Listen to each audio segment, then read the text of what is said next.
Is inflation coming to the US in the second half of the year? There are a couple of factors that do potentially have an upside for US inflation. The first of those is tariffs. We spoke about before a break around the fact that they're inflationary for US householders. The degree to which they will continue in the second half will depend on the ramp up with Mexican imports, but also the sustainability of the existing round of China import tariffs, but also whether those get extended to the 325 billion that are currently zero rated.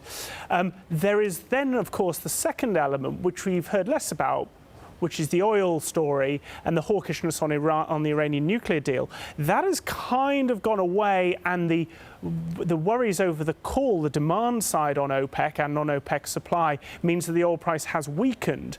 Now, that will, of course, pull inflation back. So I think it's a fairly mixed picture. I think certainly if we'd gone back 6 weeks, we'd have thought actually there's a pickup in inflation, which means the Federal Reserve is likely to sit pat. I think with the pullback on the oil price, the balance is now starting to shift towards potentially an inflation undershoot, and therefore the Federal Reserve having to be stimulative.